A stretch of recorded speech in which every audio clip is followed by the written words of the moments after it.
Hi all.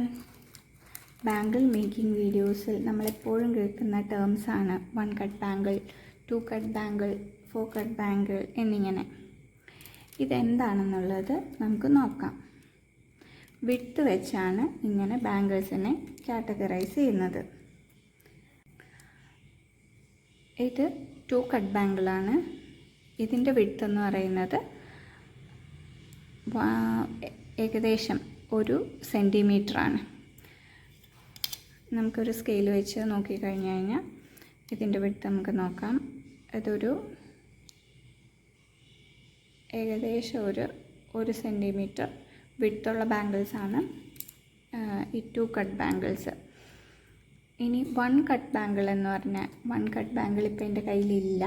1 cut bangle എന്ന് പറഞ്ഞു കഴിഞ്ഞാൽ 2 2 കട്ട് ബാങ്കിൾസ് ചേർന്നാലുള്ള വിഡ്ത്ത്, അതായത് ഏകദേശം 2 സെൻറ്റിമീറ്റർ വിഡ്ത്തുള്ള ബാങ്കിൾസാണ് 1 കട്ട് ബാങ്കിൾ.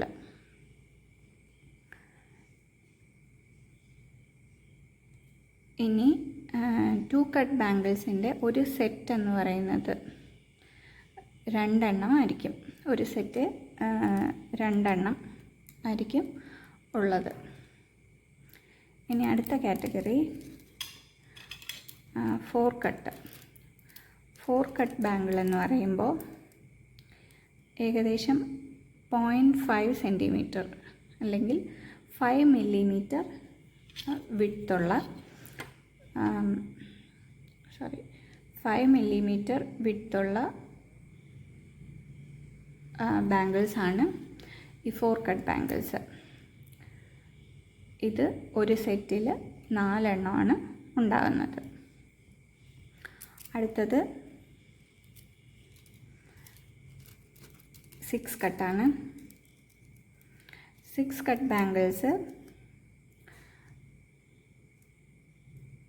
ഏകദേശം 3 മില്ലിമീറ്റർ, അതായത് 0.3 സെൻറ്റിമീറ്റർ വിഡ്ത്തുള്ള ബാങ്കിൾസാണ് 6 കട്ട് ബാങ്കിൾസിൽ വരുന്നത്. ഇതിൻ്റെ ഒരു സെറ്റ് എന്ന് പറയുന്നത് 6 ബാങ്കിൾസ് ആയിരിക്കും. ഇനി ഇത് കൂടാതെ 12 കട്ട് ഉണ്ട്. 12 കട്ട് എന്ന് പറയുമ്പോൾ നമുക്കറിയാം, ഈ ഒരു ബാങ്കിളിനെ കട്ട് ചെയ്ത് 2 ഈക്വൽ ബാങ്കിൾസ് ആക്കിയാലുള്ള ഒരു വിഡ്ത്ത്, അതായത് 1.1 സെൻറ്റിമീറ്റർ അല്ലെ 1 മില്ലിമീറ്റർ, ഒരു 1 മില്ലിമീറ്റർ ടു 2 മില്ലിമീറ്റർ ആ ഒരു ഇടയിലുള്ളൊരു വിഡ്ത്തായിരിക്കും ഇതിന് ഉണ്ടാകുന്നത്. വളരെ തിന്നായിട്ടുള്ള ബാങ്കിൾസ് ആയിരിക്കും 12 കട്ടിൽ വരുന്നത്. ഇനി ബാങ്കിൾസ് ഇത്രയാണ് നമ്മുടെ മെയിനായിട്ട് നമ്മൾ ത്രെഡ് ബാങ്കിൾസ് ചെയ്യുമ്പോഴത്തേക്ക് നമ്മൾ എടുക്കുന്ന വളയുടെ ടൈപ്പ്. പിന്നെ ഇതിൽ 1 കട്ട് 2 കട്ടൊക്കെ നമ്മൾ ഫ്ലാറ്റ് ബാങ്കിൾസിലും നോർമൽ ബാങ്കിൾസിലും വരുന്നുണ്ട്. ഇത് നോർമൽ ബാങ്കിളാണ്. ഇത് കാണുമ്പോൾ നമുക്കറിയാം, നമ്മൾ ഒരു ഇച്ചിരി ഇവിടെ ഒരു കർവ് പോലെ ഉള്ള ഒരു ഷേപ്പാണ് നമ്മുടെ നോർമൽ ബാങ്കിൾസിന്. ഇതിനും 1 കട്ട് 2 കട്ട് 4 കട്ട് 6 കട്ട് എല്ലാം വരുന്നുണ്ട്.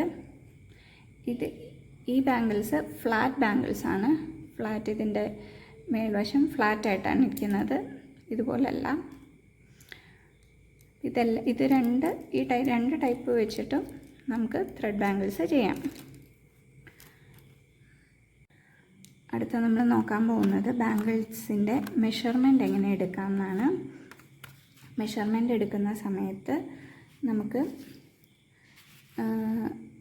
ഒരു ബാങ്കിൾ നമ്മൾ എടുക്കുമ്പോൾ ആ ബാങ്കിളിൻ്റെ മെഷർമെൻറ്റ് എന്ന് പറയുന്നത്, നമ്മളൊരു സെറ്റ് ബാങ്കിൾ വാങ്ങിക്കാൻ പോകുമ്പോൾ നമ്മൾ അതിൻ്റെ ആ കവറിൽ നമ്മൾ കണ്ടിട്ടുണ്ടാവും 2.2 ഇഞ്ചസ് അങ്ങനെ ഒരു അളവ് എഴുതിയിരിക്കുന്നത് നമ്മൾ കണ്ടിട്ടുണ്ടാവും.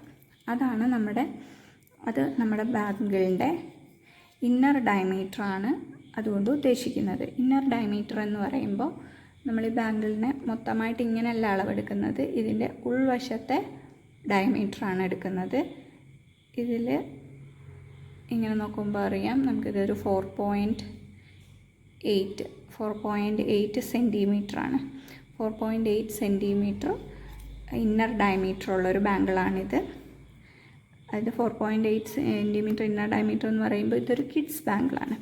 കിഡ്സിൻ്റെ അളവുകൾ ഏകദേശം ഇതിലായിരിക്കും വരുന്നത്. അപ്പം ഇതിൽ നിന്ന് നമുക്ക് മനസ്സിലാക്കാം 4.8 സെൻറ്റിമീറ്റർ ഇന്നർ ഡയമീറ്റർ ഉള്ള ഒരു ബാങ്കിളിൻ്റെ ഇഞ്ചസ്, കറക്റ്റായിട്ടുള്ള ഇഞ്ചസ് എന്ന് പറയുന്നത് 1.14 ഇഞ്ചാണ്. അപ്പോൾ നമ്മൾ ബാങ്കിൾ വാങ്ങിക്കുമ്പോൾ 1.14 ഇഞ്ചസിലുള്ള ഒരു ബാങ്കിളായിരിക്കാം നമ്മൾ ത്രെഡ് ബാങ്കിൾസ് മേക്ക് ചെയ്യാൻ വേണ്ടി വാങ്ങിക്കുന്നത്.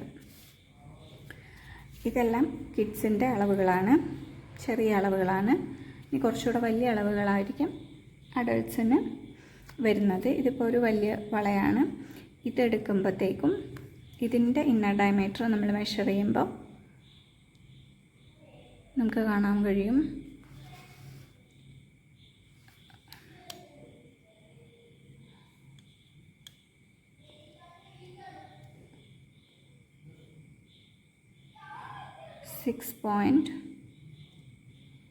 6.1 ആണ്. 6.1 ആയിട്ടാണ് കാണിക്കുന്നത്. അപ്പോൾ 6.1 എന്ന് പറയുമ്പോൾ ഈ മെഷർമെൻറ്റിലാണ് വരുന്നത്. 6.1ന് കറസ്പോണ്ടിങ് ആയിട്ടുള്ള ഇഞ്ചസ് എന്ന് പറഞ്ഞാൽ 2.6 ഇഞ്ചസിൻ്റെ ബാങ്കിളായിരിക്കും നമുക്ക് ഈ അളവുള്ള ഒരാൾക്ക് വേണ്ടിയിട്ട് വള കസ്റ്റമൈസ് ചെയ്ത് ത്രെഡ് ബാങ്കിൾസ് ഉണ്ടാക്കുമ്പോഴത്തേക്കും യൂസ് ചെയ്യേണ്ടത് 2.6 ഇഞ്ചസിലുള്ള ബാങ്കിളായിരിക്കും നമ്മൾ യൂസ് ചെയ്യേണ്ടത്. ഇത്രയാണ് നമുക്ക് വളകൾ തിരഞ്ഞെടുക്കുമ്പോൾ നമ്മൾ ശ്രദ്ധിക്കേണ്ട കാര്യങ്ങൾ. ഇനി നമുക്ക് ത്രെഡ് ബാങ്കിൾസ് ഉണ്ടാക്കുന്നതിൻ്റെ ഡീറ്റെയിൽ ആയിട്ടുള്ള ബാക്കി കാര്യങ്ങൾ അടുത്ത വീഡിയോയിലൂടെ കാണാം. എല്ലാവർക്കും മനസ്സിലായെന്ന് വിചാരിക്കുന്നു.